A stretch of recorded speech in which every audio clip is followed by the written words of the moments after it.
Hello बच्चों, welcome to Srishti maths classes. बेटा हमने 11 की अप्लाइड मैथ्स बुक से कॉम्प्लेक्स नंबर स्टार्ट किया था और कॉम्प्लेक्स नंबर्स एक्सरसाइज 1.3 में है। इसके क्वेश्चन नंबर 23 तक हम कंप्लीट कर चुके थे और आज क्वेश्चन 24 और उसके आगे के क्वेश्चंस करेंगे। तो क्वेश्चन 24 है, express the following complex numbers in the form a plus i b, also find the conjugate and modulus of each number. यहाँ पे 3 नंबर्स दिए हुए हैं, मतलब 3 एक्सप्रेशंस है कॉम्प्लेक्स फॉर्म में और उनको हमें a plus i b form में कन्वर्ट करना है। a plus i b form मतलब स्टैंडर्ड फॉर्म में हमें कंप्लीट करना है। उसके बाद उन नंबर्स के हमको कॉन्जुगेट्स एंड मॉड्यूलस भी लिखना है। तो इसमें से फर्स्ट 2 क्वेश्चंस थोड़े से सिंपल दिख रहे हैं, तो मैं इसका क्वेश्चन नंबर 3 सॉल्व करा के दे रही हूँ। Question 24, third.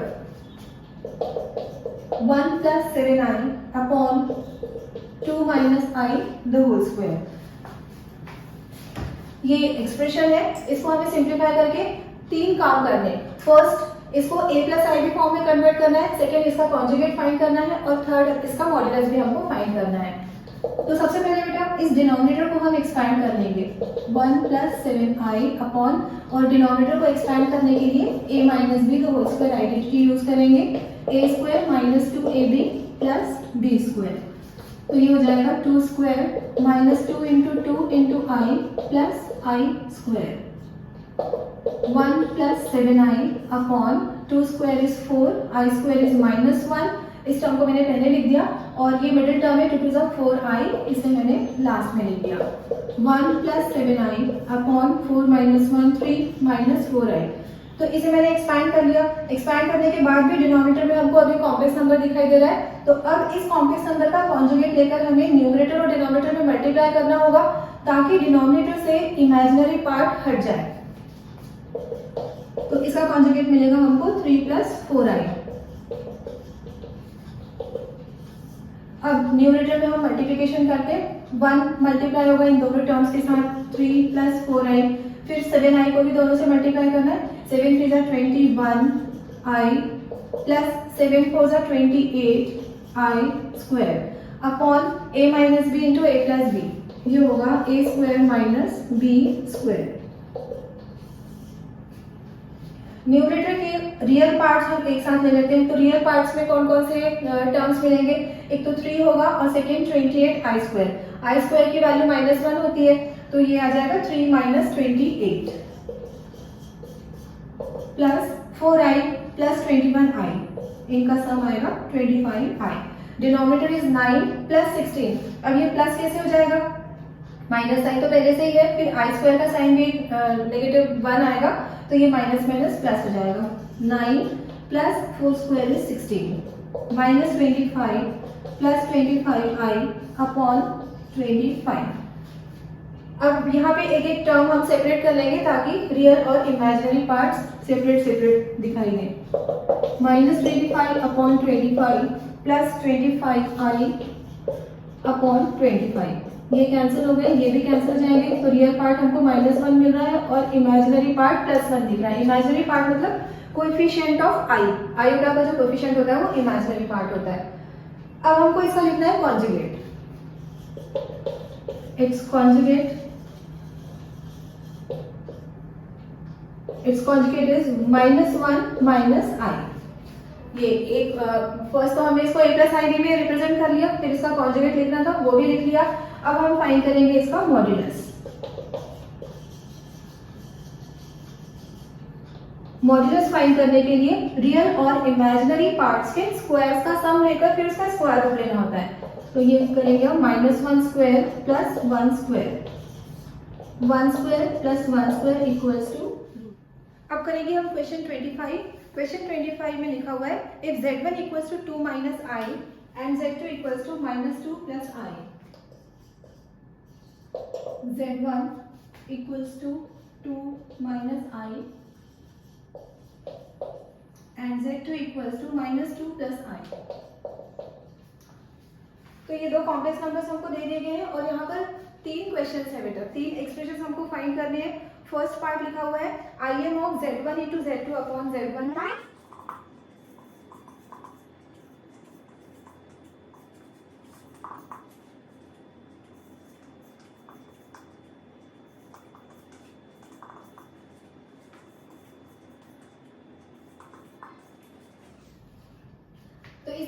एक्सप्रेशन के तीन पार्ट्स हैं। फर्स्ट पार्ट में लिखा हुआ है IM of Z1 into Z2 upon Z1 bar. Second part is RE of 1 upon Z1 into Z1 bar and the third part is IM of 1 upon Z1 into Z1 बार। तो ये जो IM RE ये सब लिखा हुआ है, इन सब की मीनिंग मैं पहले भी आपको एक्सप्लेन कर चुकी हूँ। किसी भी कॉम्प्लेक्स नंबर के लिए अगर IM ऑफ Z इस तरह से लिखा हुआ है, सपोज Z एक कॉम्प्लेक्स नंबर है A प्लस IB और इसके लिए हमें इस तरह से कोई एक्सप्रेशन दिखाना है IM ऑफ Z, तो इसके लिए हम ले लेंगे imaginary part of Z। Complex number का जो भी इमेजिनरी पार्ट है उसे हम ले लेते हैं और इसी को शॉर्ट फॉर्म में इस तरह से रिप्रेजेंट किया जाता है IM ऑफ Z। और RE ऑफ Z का मतलब होता है real part of complex number. तो इस तरह से हमको इनकी वैल्यूज फाइंड करनी। पहले तो हम ये जो पूरा एक्सप्रेशन है इसे सिंप्लीफाई कर लेंगे और सिंप्लीफाई करने के बाद फिर उसका इमेजिनरी पार्ट जो भी है उसे लिख लेंगे और इसी तरह से बाकी के क्वेश्चंस भी करेंगे। तो सारे क्वेश्चंस में जो भी मुझे थोड़ा सा डिफिकल्ट दिखता है, मतलब जो क्वेश्चन थोड़ा सा लेंथी दिखता है, उस क्वेश्चन को ही मैं सॉल्व कराती हूँ। तो इसमें से हम फर्स्ट और सेकेंड कर लेते हैं, थर्ड क्वेश्चन आप खुद करेंगे। First IM of Z1 into Z2 upon Z1 बार। पहले इस पूरे एक्सप्रेशन को सिंप्लीफाई करेंगे, उसके बाद उसका इमेजिनरी पार्ट ले लेंगे। तो Z1 क्या है, Z1 into Z2 upon Z1 बार। इसे हम पहले सिंप्लीफाई कर लेते हैं। Z1 is 2 minus i into Z2 is minus 2 plus i upon Z1 bar, 2 minus i whole bar. 2 minus i into minus 2 plus i upon 2 minus i, इसका conjugate लेना। ये बार sign क्या रिप्रेजेंट करता है कि किसी भी कॉम्प्लेक्स नंबर का जब हमको कॉन्जुगेट लेना हो तो हम बार साइन अप्लाई करते हैं। तो इसका कॉन्जुगेट क्या आएगा, 2 प्लस आई। सिर्फ इमेजिनरी पार्ट का साइन चेंज करने से कॉन्जुगेट मिल जाता है। अब न्यूमरेटर में सिंप्लीफाई करने के लिए इस ब्रैकेट से मैं माइनस साइन बाहर ले रही हूँ। माइनस साइन बाहर लेने से क्या होगा, ये भी 2 माइनस आई हो जाएगा। जैसा ये वाला ब्रैकेट है बिल्कुल उसी तरह से ये भी ब्रैकेट की वैल्यू हमको मिल जाएगी 2 माइनस आई, और सेकेंड ब्रैकेट में से मैंने माइनस साइन कॉमन ले लिया तो ये भी 2 माइनस आई हो जाएगा। Denominator is 2 plus i. अब न्यूमरेटर में हम क्या कर सकते हैं, a minus B the whole square identity apply कर सकते हैं। 2 minus i the whole square upon 2 plus i, और 2 minus i the whole square का एक्सपेंशन क्या होगा, माइनस साइन सामने लगा हुआ है उसको हमें अप्लाई करके रखना है, क्योंकि स्क्वायर तो पॉजिटिव होते हैं लेकिन स्क्वायर के आगे अगर माइनस साइन है तो फिर वो नेगेटिव ही आएगा। अब इसको हम एक्सपेंड कर लेते हैं, a square plus B square minus 2ab, तो यह आ जाएगा 2 into 2 into i upon 2 plus i minus of 4 minus 1, i square की वैल्यू माइनस 1 होती है, फिर माइनस 2 टू ज़ा 4i अपॉन 2 प्लस आई। अब न्यूमरेटर क्या मिल रहा है हमको, 4 माइनस 1 3, और 3 का सामने नेगेटिव साइन लगा हुआ है तो हम दोनों टर्म्स पे साइन नेगेटिव अप्लाई कर देंगे। तो ये जो 3 आने वाला है वो हो जाएगा -3, और ये जो -4i आ रहा है ये पॉजिटिव हो जाएगा। Because of this minus sign the signs of both the terms change, और डिनोमिनेटर मिला हमको 2 प्लस आई। इसके बाद क्या करते हैं, डिनोमिनेटर में कभी भी कॉम्प्लेक्स नंबर या कोई इमेजिनरी नंबर नहीं होना चाहिए, तो इसका कॉन्जुगेट लेकर फिर से हम न्यूमरेटर और डिनोमिनेटर में मल्टीप्लाई करेंगे। 2 minus i upon 2 minus i, denominator a square minus b square, ये हो गया a plus b into a minus b. ये सारी आइडेंटिटीज 8 से बच्चे अप्लाई करने लगते हैं, और 8, 9, 10 सारी क्लासेस में ये सारी आइडेंटिटीज यूज होती है। बिल्कुल बेसिक आइडेंटिटीज है जो a plus b whole square और a plus b into a minus b, ये सारी आइडेंटिटीज जो मैं बार बार बोल रही हूँ ये हमेशा से यूज करते हैं बच्चे, इसलिए मैं इन आइडेंटिटीज को लिखकर आपको नहीं दिखा रही हूँ। और किया क्या है यहाँ पर, a plus b into a minus b equals to a square minus b square, and I hope आपको समझ में आ भी रहा होगा ये।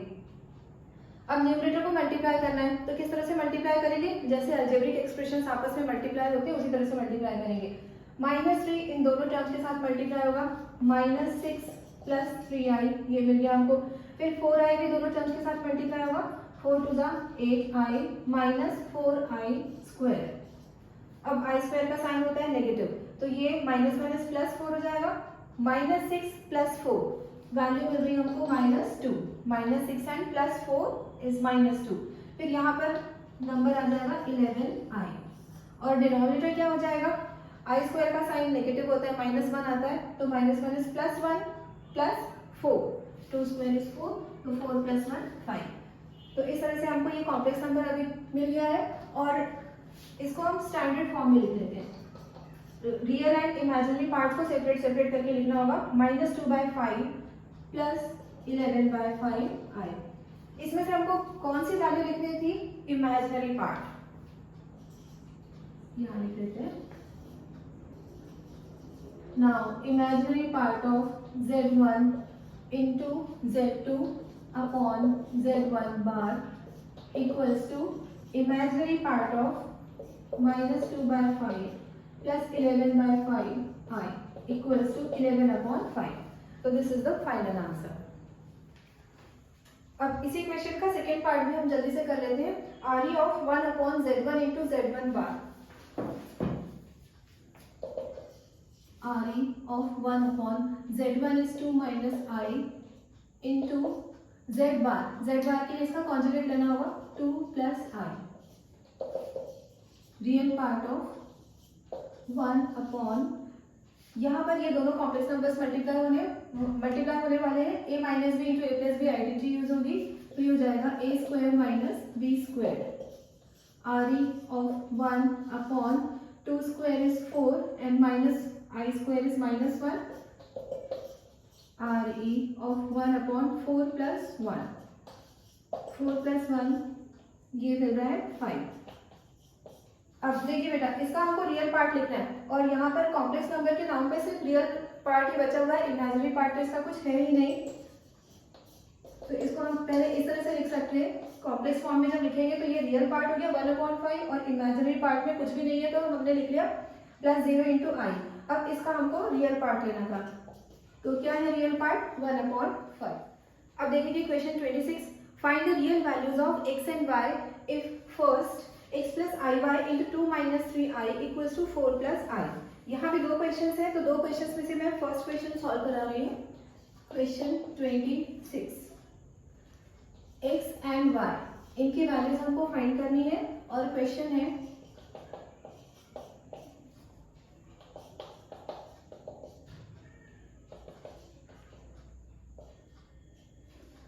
इस तरह से एक इक्वेशन लिखा हुआ है और इस इक्वेशन को सॉल्व करते हुए हमको x y की वैल्यूज फाइंड करनी है।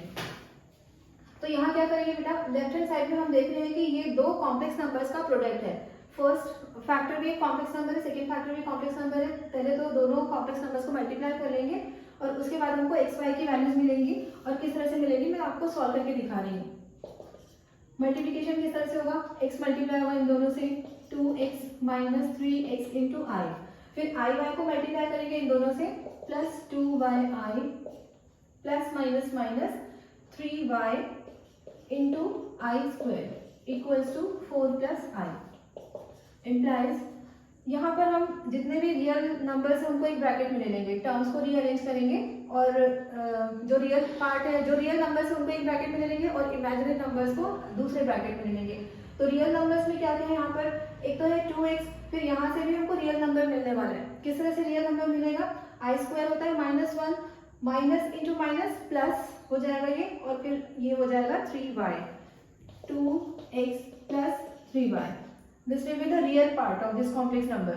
और इमेजिनरी पार्ट में क्या मिलने वाला है, इमेजिनरी नंबर्स ये दोनों दिखाई दे रहे हैं। I कॉमन लेने के बाद ब्रैकेट में मिलेगा -3x plus 2y equals to 4 plus i. अब क्या करते हैं बेटा, दोनों साइड से हम रियल और इमेजिनरी पार्ट्स को इक्वेट कर लेते हैं।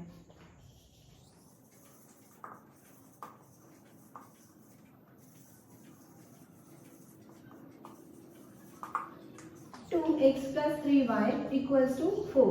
लेफ्ट हैंड साइड में रियल पार्ट है 2x प्लस 3y और राइट हैंड साइड में रियल पार्ट है 4, तो इनको मैंने इक्वेट कर लिया। अब इमेजिनरी पार्ट्स को इक्वेट करेंगे। लेफ्ट साइड में इमेजिनरी पार्ट है -3x plus 2y, right hand side में इमेजिनरी पार्ट है 1। I का कोएफिशिएंट दिख रहा है हमको 1, यहाँ पर कुछ भी नहीं है, मतलब वहां पर कोएफिशिएंट है 1। तो इनको हमने इक्वेट कर लिया, रियल पार्ट्स को और इमेजिनरी पार्ट्स को। तो इस तरह से हमको दो लीनियर एलिमिनेशन मेथड अप्लाई कर रही है, क्योंकि एलिमिनेशन मेथड यहाँ पर काफी सुटेबल है। तो x के कोएफिशिएंट्स को हम इक्वेट कर लेंगे। किस तरह से इक्वेट करेंगे, यहाँ पर x का कोएफिशिएंट है 2 और सेकंड इक्वेशन में x का कोएफिशिएंट है 3, तो इन दोनों कोएफिशिएंट्स को हम इनके एलसीएम के इक्वल ले आएंगे। एलसीएम क्या मिलेगा, 2 और 3 का 6। तो यहाँ पर x का कोएफिशिएंट 6 लाने के लिए इस पूरे इक्वेशन में हम 3 मल्टीप्लाई कर लेंगे। ये है इक्वेशन 1 और ये इक्वेशन 2 है। फर्स्ट इक्वेशन में 3 मल्टीप्लाई कर लेंगे ताकि x का कोएफिशिएंट 6 मिल जाए, और सेकंड इक्वेशन में 2 मल्टीप्लाई कर लेंगे ताकि यहाँ भी x का कोएफिशिएंट 6 हो जाए।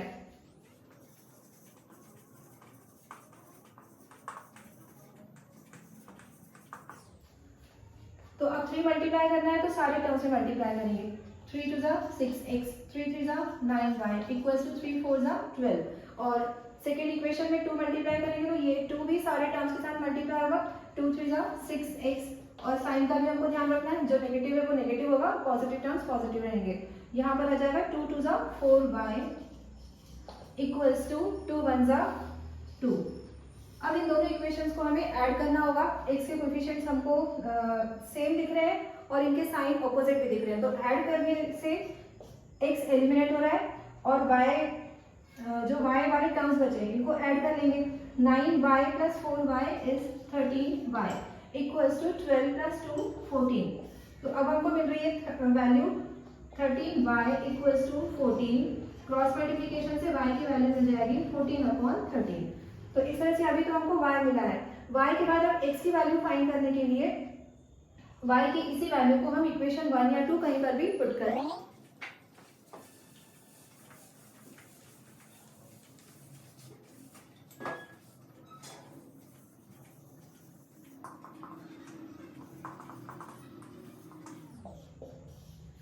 तो अब इक्वेशन 1 में y इक्वल्स टू 14/3 में सब्स्टिट्यूट करने वाली हूँ। 2x + 3 into 14/13 equals to 4। 2x + 14 3 42/13 equals to 4। अभी 42/13 राइट साइड में जाकर सब्ट्रैक्ट हो जाएगा। 13 हमको ऐसे मिल जाएगा क्योंकि 4 के डिनोमिनेटर में कुछ नहीं, मतलब हम 1 ले लेंगे। 13 4 52 - 42, this implies 2x equals to subtract करेंगे 10/13 और 2 राइट हैंड साइड में जाकर डिवाइड होगा। तो 10 से जब 2 डिवाइड होगा तो वैल्यू मिल जाएगी हमको 5/13। तो इस तरह से फाइनल आंसर क्या आ रहा है हमारा, x equals to 5/13 and y equals to 14/13। तो इस तरह से ये दोनों रियल वैल्यूज हमको x एंड y की मिल गई है। अब करेंगे हम question 27। If a + ib upon c + id equals to p + iq, then prove that first a - ib upon c - id equals to p - iq, and second p² + q² equals to a² + b² upon c² + d²। तो यहाँ पर बेटा first part के लिए एक property use होगी, तो मैं प्रॉपर्टी आपको पहले एक्सप्लेन कर देती हूँ। z1 upon z2, इस तरह से दो कॉम्प्लेक्स नंबर्स अगर क्वोशिएंट के फॉर्म में, क्वोशिएंट के फॉर्म में मतलब एक कॉम्प्लेक्स नंबर न्यूमरेटर में है, दूसरा कॉम्प्लेक्स नंबर डिनोमिनेटर में है, मतलब वो दोनों आपस में डिवाइड हो रहे हैं, और अगर हम इनका कॉन्जुगेट लेते हैं तो इसे इस तरह से एक्सप्रेस किया जा सकता है। The result will be quotient of conjugates of numerator and denominator, मतलब न्यूमरेटर और डिनोमिनेटर के इंडिविजुअल कॉन्जुगेट्स का अगर हमने क्वोशिएंट ले लिया, मतलब उनको इस तरह से लिख लिया न्यूमरेटर डिनोमिनेटर में, तो ये left side right side equal होते हैं।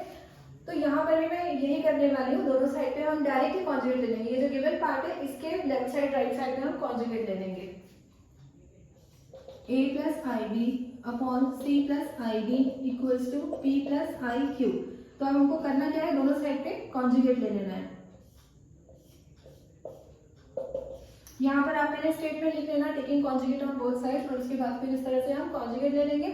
और ये जो लेफ्ट पार्ट है इसमें क्या होगा, न्यूमरेटर और डिनोमिनेटर में सेपरेट सेपरेट कॉन्जुगेट्स हम ले सकते हैं, जैसे यहाँ पे आपको ये प्रॉपर्टी दिखाई दे रही है, a + ib conjugate divided by c + id conjugate equals to p + iq conjugate.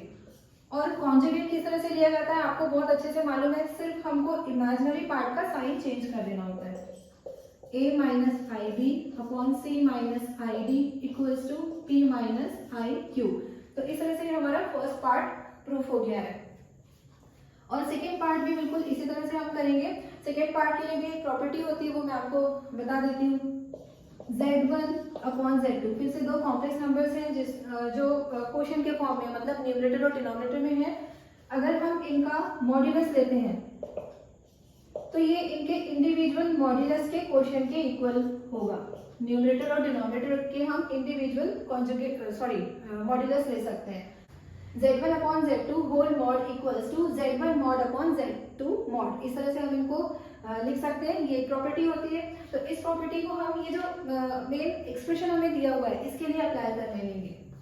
A plus i d upon C plus i d equals to P plus i q. यहाँ भी क्या करना है, हमको दोनों साइड पे मॉड्यूलस लेना है।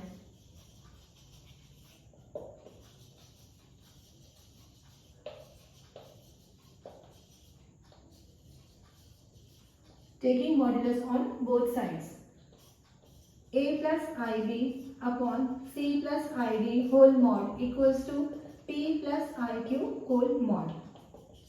अब लेफ्ट साइड में क्या होगा, सेपरेट सेपरेट मॉड्यूल्स लेंगे हम न्यूमरेटर और डिनोमिनेटर में, जैसा कि यहाँ पे आपको प्रॉपर्टी दिखाई दे रही है। a plus i b upon c plus i d, और दोनों पे मैंने इंडिविजुअल मॉड्यूलस साइन अप्लाई कर दिया है, equals to mod of P plus i Q.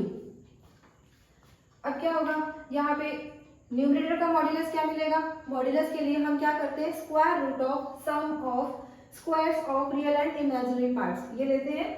तो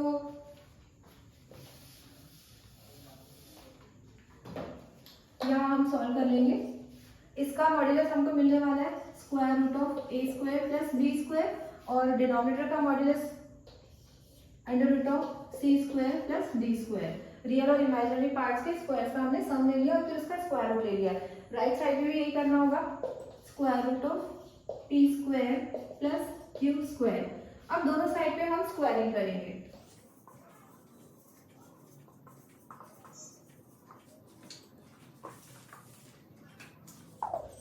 स्क्वायरिंग करते हैं सारे स्क्वायर रूट के साइन गायब हो जाएंगे। A square plus B square upon C square plus D square equals to P square plus Q square. तो इस तरह से सेकेंड पार्ट भी हमारा कंप्लीट हो गया है। इसका भी प्रूफ मैंने आपको एक्सप्लेन कर दिया। क्वेश्चन 27 तक कंप्लीट हो चुका है हमारा। अब क्वेश्चन 28 और उसके आगे के क्वेश्चंस हम नेक्स्ट वीडियो में पूरे कंप्लीट कर लेंगे। मतलब ये कॉम्प्लेक्स नंबर्स टॉपिक ही कंप्लीट हो जाएगा इस बुक से। और अगर मेरी टीचिंग पसंद आ रही है तो प्लीज़ वीडियो को लाइक करें, अपने दोस्तों के साथ शेयर करें और चैनल को सब्सक्राइब करें। Thank you so much.